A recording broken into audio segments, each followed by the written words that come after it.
निर्धारण अर्थात agricultural pricing. तर याच्यामध्ये वेगवेगळे प्राइसेस तुम्हाला त्याचं मिनिंग लक्षात ठेवायचं लक्षात घ्यायचं. तर कन्सेप्च्युअल गोष्टी आहेत, जर कन्सेप्च्युअल लक्षात ठेवलं तर माझ्यामध्ये जास्त वेळ लक्षात राहतील. तर आपल्याला माहिती की आपण एखादा शेतमाल काय केला तर त्यांना बाजारात आणला, त्याला विकायचं, तर त्याला एक ठराविक किंमत भेटायला हवी ना, बरोबर ना. कुठला शेतकरी माल पिकवतो, कशासाठी पिकवतो, स्वतःसाठी पिकवतोच, पण त्याला काहीतरी उत्पन्न भेटावं. त्यांनी म्हणजे ठराविक किमतीला तो माल विकेल, त्याची त्याला किंमत भेटेल आणि त्याला एक इन्कम भेटेल. तर ह्या सगळ्या किमती लक्षात घ्या. आपण इकॉनॉमिकच्या अँगल स्टडी करणार आहोत. पहिली किंमत आहे म्हणजे MSP म्हणजे मिनिमम सपोर्ट प्राइस, बरोबर. त्याला मराठीमध्ये आपण किमान आधारभूत किंमत असं म्हणतो. आता MSP म्हणजे काय, तर ज्या किमतीला सरकारकडनं, लक्षात घ्या, ज्या किमतीला सरकारकडून काय केले जाते, पिकांच्या खरेदीची हमी दिली जाते. म्हणजे सरकार सांगणार की अमुक अमुक मार्केटमध्ये किती किंमत असेल, आम्ही तुमची जी काही वस्तू आहे म्हणजे मला तुमचं मी 100 रुपये रेटने विकत घेणार. आलं लक्षात. म्हणजे एक मिनिमम अमाऊंट ठरवून देतात, त्याच्या खाली ते जात नाही. त्याला म्हणतात मिनिमम सपोर्ट प्राइस म्हणून नाव बघा. किमान आहे, किमान किमान आधारभूत किंमत सपोर्ट द्यायचा शेतकऱ्यांना. आणि शक्यतो कधी डिक्लेअर करतात तर पीक पेरणीपूर्वी डिक्लेअर करतात MSP दरवर्षी.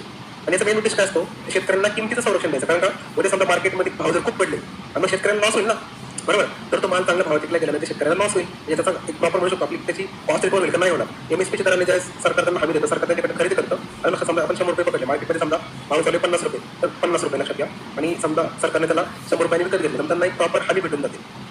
तर याचा मेन पर्पज काय, तर शेतकऱ्यांना किमतीचं संरक्षण द्यायचं. नंतर पुढची प्राइस असते म्हणजे प्रोक्युरमेंट प्राइस अर्थात खरेदी किंवा वसुली किंमत. तर प्रोक्युरमेंट प्राइस म्हणजे काय मित्रांनो, ज्या किमतीला केंद्र शासन किंवा फूड कॉर्पोरेशन ऑफ इंडिया हे शेतकऱ्यांकडे प्रत्यक्षात माल विकत घेतात, ती किंमत म्हणजे तुमची प्रोक्युरमेंट प्राइस. ही म्हणजे लक्षात घ्या थोडीशी MSP पेक्षा थोडीशी जास्त असते. आता म्हणाल की तुम्ही म्हणाल की MSP खाली म्हणता तुम्ही प्रोक्युरमेंट प्राइस. तर लक्षात MSP ही अमाऊंट कशी असते, ही मिनिमम असते, म्हणजे त्याच्या खाली जाणार नाही. आणि लक्षात ती असते MSP. याचा अर्थ असं की तुम्ही MSP विकत घेतलं पाहिजे. सरकार तुमच्याकडे 125 पण घेईल ना, बरोबर. तर MSP हे एक मिनिमम अमाऊंट असते, त्याच्या खाली जात नाही. पण प्रोक्युरमेंट प्राइस म्हणजे काय, तर सरकारला वाटतं की 100 रुपये खूपच कमी होतं, पण मिनिमम प्राइस ठीक MSP. पण 100 मध्ये 100 विकत नाही, तर थोडंसं समजा ज्या किमतीला प्रत्यक्षात विकत घेते, समजा 125 रुपयांनी विकत घेतली 100च्या वर, राईट.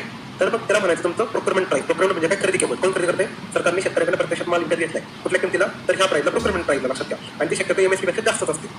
आता पुढची प्राइस तुमची इश्यू प्राइस म्हणजे प्रचलन किंमत. ठीक आहे, समजा फूड कॉर्पोरेशन ऑफ इंडियाने शेतकऱ्याकडे माल खरेदी केलाय, कशा किमतीने खरेदी केलाय, प्रोक्युरमेंट प्राइसने खरेदी केलाय. आता समजा हे माल कुठे आपल्याला माहिती PDS मध्ये, बरोबर. फूड कॉर्पोरेशन PDS साठी काय करते, माल खरेदी करते ओपन मार्केटमधनं. आणि ज्या रेटनी, लक्षात घ्या, PDS मधील लाभार्थ्यांना अन्न दिलं जातं. आणि लक्षात ज्या रेटने त्या प्राइसने PDS मध्ये जे लाभार्थी असतात त्यांना अन्नधान्य दिलं जातं, त्याला म्हटलं तर इश्यू प्राइस. आणि लक्षात त्याला म्हणतात प्रचलन किंमत. इश्यू आपण इश्यू करतो ना, त्या अन्नधान्य इश्यू करतो, पण त्याला इश्यू प्राइस म्हणतो. नंतर पुढची किंमत आहे म्हणजे इकॉनॉमिक कॉस्ट. इकॉनॉमिक कॉस्ट म्हणजे काय, पूर्ण आर्थिक किंमत. आता आर्थिक किंमत म्हणजे काय, तर प्रत्येक धान्यासाठी केंद्र सरकारला तो खर्च येतो, तर त्या पूर्ण खर्चाला म्हणतात इकॉनॉमिक कॉस्ट. म्हणजे समजा सरकारने काय केलं, तुमच्याकडनं MSP दराने समजा 100 रुपयाला सपोर्ट 100 रुपयाने तुमच्याकडनं, आपण मग MSP 100 रुपये ठरवली होती ना, एक्झाम्पल तुम्हाला सांगतो. 100 रुपयाने तुमच्याकडे माल खरेदी केला. समजा तुम्हाला तो माल ट्रान्सपोर्ट करण्यासाठी वाहतुकीचे खर्च किती आला, समजा 50 रुपये एवढा आला. समजा तुम्ही आता ते अन्नधान्य आणले, तर ते कुठेतरी साठवून ठेवायला लागेल ना, गाडीतच ठेवणार तुम्ही नाही. तुम्ही साठवून ठेवलं तर समजा आपला 25 रुपये खर्च आला, तर सगळ्यांची आपण जर बेरीज जर केली ना, किती येते, 175 येते. हा लक्षात घ्या तुमचा इकॉनॉमिक कॉस्ट. म्हणजे सरकारला धान्यासाठी ॲक्च्युअली खर्च किती आला, 100 नाही आला. लक्षात घ्या 100 रुपये त्यांनी विकत घेतले, वर्षा पण गोष्टी ना, ट्रान्सपोर्ट कॉस्ट आहे, स्टोरेज कॉस्ट आहे, या सगळ्याची आपण बेरीज करतो, त्याला म्हणतात तुमची कुठली प्राइस, इकॉनॉमिक कॉस्ट. तर याच्या पुढची किंमत आहे ती सबसिडी. सबसिडी म्हणजे काय, लक्षात घ्या, ही जी इकॉनॉमिक कॉस्ट असते ना, त्या इकॉनॉमिक कॉस्टवर काय करतं सरकार, काहीतरी सबसिडी देतो. आणि ती सबसिडी मायनस करून समजा असं समजा की तुमची आताची प्राइस किती झाली, इकॉनॉमिक कॉस्ट 175 रुपये झाली होती. आता मला सांगा सरकारने 175 रुपयाचे धान्य पडले, तर सरकार लाभार्थ्यांना तेवढ्या किमतीने विकणार का, म्हणजे सरकार काय करतं, एक्झाम्पल तुम्हाला सांगतो. समजा फूड कॉर्पोरेशनने तुमच्याकडनं एवढ्या दराने धान्य घेतले, 175 MSP दराने धान्य घेतले, त्याच्यामध्ये तुम्ही ट्रान्सपोर्ट कॉस्ट ॲड केली, नंतर तुम्ही स्टोरेज कॉस्ट ॲड केली, आणि झाली त्यांची इकॉनॉमिक कॉस्ट 175 रुपये. आता FCI तुम्हाला ह्याच किमतीने धान्य विकणार का नाही, तर सरकारने काय त्याच्यावर सबसिडी दिली. समजा सरकारने तुम्हाला सबसिडी दिली 100 रुपये, आणि लक्षात तुम्हाला मग धान्य कितीला पडणार, 75 रुपयाला. बघा ना, 175 वर 100, 75 रुपयाला तुम्हाला धान्य पडलं. लक्षात घ्या सबसिडी किती झाली मग 100 रुपये. तर ही कशी काढायची, तर इकॉनॉमिक कॉस्ट वजा तुमची ही किंमत, कुठली, प्रचलन किंमत. म्हणजे आपण प्रचलन किंमत म्हणजे कुठली सांगितली होती, ज्या किमतीला ते PDSच्या लाभार्थ्याने विकतं 75 रुपये, म्हणजे 175 तुमची ही कॉस्ट होती, वजा तुम्ही 75 रुपयाला विकताय, म्हणजे तुम्ही सबसिडी किती दिली 100 रुपये. लक्षात म्हणजे तुम्ही कसं करायचं, उलटं करा, सरळ करा, शेवटी ते अशा प्रकारे तुम्ही आणू शकता. आणि लक्षात पुन्हा मी सांगतो, MSP म्हणजे त्या दराने, म्हणजे असं जो मिनिमम दर असतो त्याच्या खाली कधीही तुम्हाला म्हणजे शेतकऱ्याकडनं माल घेतला जात नाही.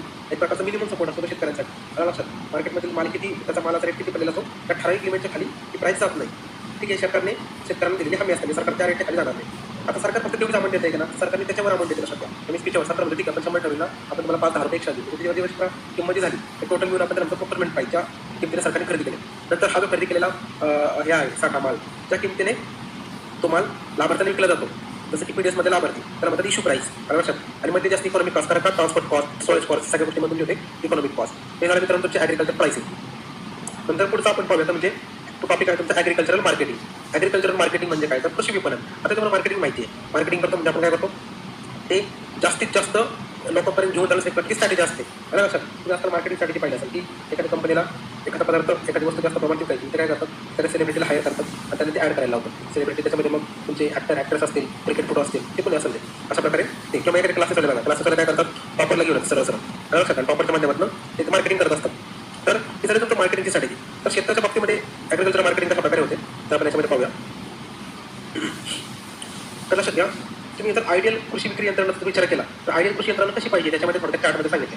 पहिली गोष्ट म्हणजे तुमच्या मार्केटमध्ये मिडलमन कमी पाहिजे. मिडलमन म्हणजे एजंट असतात ना दलाल, बरोबर का, तर मधले एजंट लोक कमी पाहिजे. नाहीतर काय होतं ना, हे दोघांना रुपयाचं काम करतात. म्हणजे काय शेतकऱ्यांकडनं पण कमिशन खातात आणि व्यापाऱ्यांकडनं पण कमिशन खातात.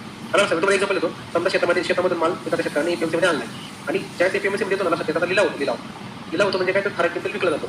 आता एखादा समजा मिडलमन असेल, तो काय म्हणणार शेतकऱ्याला, एक काम कर, तुम्हाला मी तुझा माल 100 रुपयाला विकायला मदत करतो, म्हणजे सांगतो ठीक आहे, तर तुम्हाला 10 रुपये दे.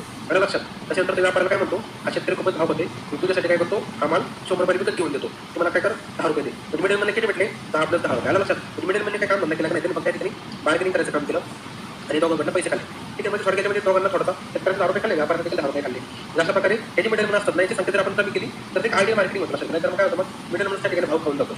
ठीक आहे, तर आपण किंग मेकर म्हणू शकतो आपल्या भाषेमध्ये. पॉलिटिक्समध्ये जे अपक्ष लोक असतात, त्यावेळेस एखाद्या त्रिशंकू ज्या ठिकाणी अंग असेंब्ली असते त्या ठिकाणी अपक्ष लोकांना खूप भेटायचे, तर आपण किंग मेकर म्हणतो. तर तसं इकडे लक्षात घ्या, ठिकाणी मिडलमन हा किंग मेकर ठरतो. कारण का, तर तो दोघांमध्ये निगोशिएट करायचं काम करत असतो. शेतकऱ्याकडे पण कमिशन खातो, व्यापाऱ्याकडे देखील कमिशन खातो. तर बाजारविषयक माहिती जास्त असते. जेवढी मार्केटमध्ये माहिती जास्त लोकांना माहिती असेल, लोकांना म्हणजे कोणाला शेतकऱ्यांना आपली पुढे तर शेतकऱ्यांना जेवढी बाजारविषयी माहिती असेल, समजा शेतकऱ्याला कळलं की समजा पुण्याच्या मार्केटमध्ये जास्त भाव भेटत नाही, मुंबईच्या मार्केटमध्ये डबल भाव भेटते, तर तो काय करणार, माल घेऊन मुंबईला जाणार. आणि लक्षात कशा प्रकारे जेवढी बाजारविषयक माहिती असेल किंवा मग आता त्याला कळलं की सध्या सीझन काय झालेला आहे, सध्या सीझनचा माल खूप मार्केटमध्ये आला आहे, त्याच्यामुळे भाव सध्या पडलेले आहेत, तो काय करणार, तो माल साठवून ठेवू शकतो ना, साठा करू शकतो त्याचा, आणि मग नंतर ज्यावेळेस मार्केटमध्ये माल कमी होईल त्यावेळेस तो मार्केटमध्ये आणू शकतो. कारण लक्षात अशा प्रकारे बाजारविषयक माहिती जास्तीत जास्त असतं, हे देखील आदर्श कृषी विक्री यंत्रणासाठी महत्त्वाचं आहे.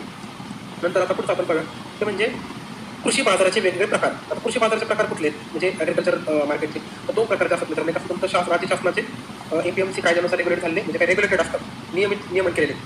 आणि दुसरे असतं तुमचे अनरेग्युलेटेड, म्हणजे काय नियमनाच्या बाहेर असलेले. आता नियमन कोण करतो तर लक्षात घ्या, हा जो सब्जेक्ट आहे ना तो स्टेट लिस्टमध्ये येतो लक्षात घ्या, एपीएमसी वगैरे सगळ्या गोष्टी. त्याच्यामुळे याला कायदे पण बनवतं राज्य सरकार बनवतं. हां, तर केंद्र सरकार बनवतं ते मॉडेल कायदा बनवतं लक्षात घ्या. मी पाहिल्यासारखं मॉडेल नीती आयोगाने मॉडेल एपीएमसी ॲक्ट बनवला वगैरे सगळ्या गोष्टी. तर ते मॉडेल असतात, ते काही कंपल्सरी असतात राज्य सरकारांना तर नाही, राज्य सरकार त्याच्यातनं काही गोष्टी घेऊ शकतं, पण हे कायदे करण्याचं फायनल ऑथॉरिटी कोणाला आहे तर राज्य सरकारला आहे. अशा प्रकारे वेगवेगळ्या राज्यांनी कृषी उत्पन्न बाजार समिती कायदे केलेले आहेत, बरोबर. तसं महाराष्ट्रात देखील आहे. आता अनरेग्युलेटेड म्हणजे काय, समजा एखादं वैयक्तिक मार्केट असेल, घाऊक व्यापारी असेल, शेतकरी गिराईक, हे ठीक आहे अनरेग्युलेटेड. म्हणजे समजा तुम्ही गावाकडे जर पाहिलं तर बघा रस्त्यावर लोक विकायला बसतात, ते काही प्रकारचं अनरेग्युलेटेड मार्केट झालं. आणि लक्षात रेग्युलेटेड नाही झालं. एपीएमसीमध्ये कसं सगळ्या गोष्टी रेग्युलेटेड असतात, त्या ठिकाणी पावती पाडली जाते, त्यांना थोड्या सुविधा दिल्या जातात, जे प्रॉपर त्या ठिकाणी आपण तुम्हाला सिस्टीम उभारलेली असते कशासाठी, शेतमालाची विक्री करण्यासाठी. त्याला रेग्युलेटेड. आणि अनरेग्युलेटेडमध्ये कसं असतं की एपीएमसीच्या बाहेर, रेग्युलेशनच्या बाहेर लक्षात घ्या. त्याच्यानंतर पुढचं आपण पाहूया भारतामध्ये कृषी विपणन सुधारणाचा कार्यक्रम कसा आहे, म्हणजे क्रोनॉलॉजी कशी.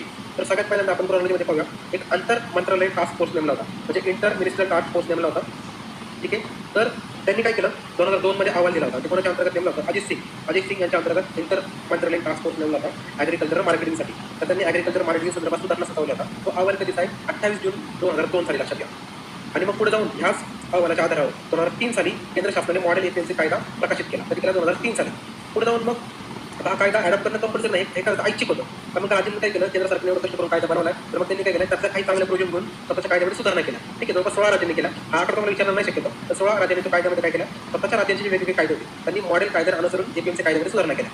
आणि पुढे जाऊन मग 2013 मध्ये राष्ट्रीय कृषी उत्पादक संघटना धोरण देखील जाहीर झालं. आणि लक्षात राष्ट्रीय कृषी उत्पादक संघटना, राईट. तर हे धोरण जाहीर झालं 2013ला.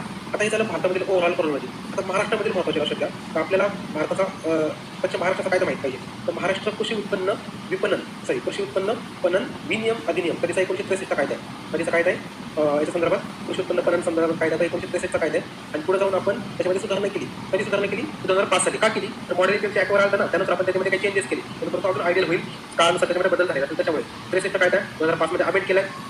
ठीक आहे, नंतर महाराष्ट्रामध्ये राज्य कृषी विपणन महामंडळ असतं लक्षात घ्या. याचं काम काय असतं, तर एपीएमसीमध्ये समन्वय साधायचं, त्याचा विकास करायचा, माहितीचा प्रसार करायचा, या सगळ्या गोष्टी करायचं काम कोण करतं, तर राज्य कृषी विपणन महामंडळ करत असतं लक्षात घ्या. कोण करतं, राज्य कृषी विपणन महामंडळ. नंतर पुढचं आपण बघा, राज्य कृषी विपणन महामंडळ झालं. नंतर कृषी पायाभूत सुविधा विकास उपक्रम कार्यक्रम.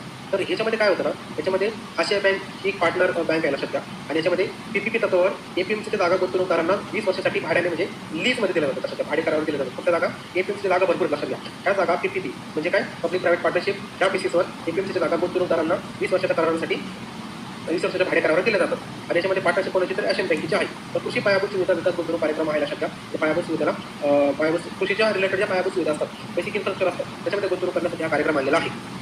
नंतर 2023 जे आर्थिक पाहणी अहवाल आहे त्याच्यानुसार महाराष्ट्रामध्ये 306 APMC आहेत आणि 621 उपबाजार आहेत. किती आहेत ते बघा, तुम्हाला आर्थिक पाहणी अहवालानुसार प्रश्न विचारतात. ठीक आहे, तर त्याच्यानुसार 306 APMC आहेत महाराष्ट्रामध्ये आणि उपबाजार किती 600. तुम्ही टोएकमध्ये प्रश्न पाहू शकता. असे तुम्हाला अंदाज येईल की आपलं इकॉनॉमी सर्वे किती इम्पॉर्टंट आहे. आपण आपल्या बॅचमध्ये इकॉनॉमी सर्वे लेटेस्ट मला घेणारच आहे, नो डाऊट. त्याच्यामुळे तुम्हाला त्याचं टेन्शन घ्यायची गरज नाही. तर 2023 आर्थिक पाहणी अहवालानुसार 306 APMC किती आणि उपबाजारमध्ये सब मार्केट किती आहेत तर 621. कसं लक्षात ठेवा, 306 3 2 6. ठीक आहे, आणि पुढे 6 लाखाला कटलं करा 621. तुम्हाला त्याचं आर्थिक क्षेत्र असं तुम्हाला करून लक्षात ठेवावं लागेल. लक्षात ठेवायला वेगळं काही लॉजिक नाही आहे. आता वेगवेगळ्या राज्यामध्ये लक्षात ठेवा वेगवेगळ्या प्रकारचे बाजार आहेत, त्यांना स्पेसिफिक नाव आहे. हे नाव देखील कधी विचारलं जातं. तर महाराष्ट्रामध्ये जे बाजार आहेत आपण म्हणतो शेतकरी बाजार. तर काय म्हणतात शेतकरी बाजार. पंजाबमध्ये त्याला म्हणतात अपनी मंडी, कोणाची मंडी अपनी मंडी. राजस्थानमध्ये त्याला म्हणतात किसान मंडी. नंतर आंध्र प्रदेश तेलंगणामध्ये त्याला रैतू बाजार म्हणतात, रैतू बाजार. ठीक आहे, म्हणजे रैतू नावाने स्कीम पण ऐकला असेल साऊथमध्ये आहे फेमस. नंतर तमिळनाडूमध्ये त्याला ऊसवार संथाय म्हणतात आणि ओडिशामध्ये त्याला कृषक बाजार म्हणतात. लक्षात घ्या. ठीक आहे, तरी नाव पाठवून घ्या. महाराष्ट्रामध्ये शेतकरी, पंजाबमध्ये अपनी मंडी, राजस्थानमध्ये किसान मंडी, आंध्र प्रदेशमध्ये रैतू बाजार, तमिळनाडूमध्ये ऊसवार संथाई आणि ओडिशामध्ये कृषक बाजार. ठीक आहे, साऊथमध्ये लक्षात ठेवायला इझी आहे. बघा, ऊसवार संथाई हे तमिळनाडूचं, रैतू आपल्याला तुम्हाला स्कीम माहिती असेल ती खूप पाठीमागे येते. नंतर कृषक हे ओडिशामध्ये आहे. बाकी मग मंडी वगैरे सगळी नॉर्थ साईडला असं लक्षात घ्या. राजस्थानला आहे, UPला आहे मंडी म्हणजे लक्षात. बाजार आपल्याकडे महाराष्ट्रात आपण बाजार म्हणतो. ठीक आहे, आता कृषी विपणन संबंधित वेगवेगळ्या योजना आपण ॲग्रिकल्चर मार्केटिंग पाहतोय. तर मग त्याचा विकास करण्यासाठी काही योजना पाहिजे ना. सरकारने काही योजना डेव्हलप केलेल्या आहेत. त्या योजना आपण याच्यामध्ये ओव्हरऑल आढावा घेऊया, डिटेलमध्ये आढावा घेऊया.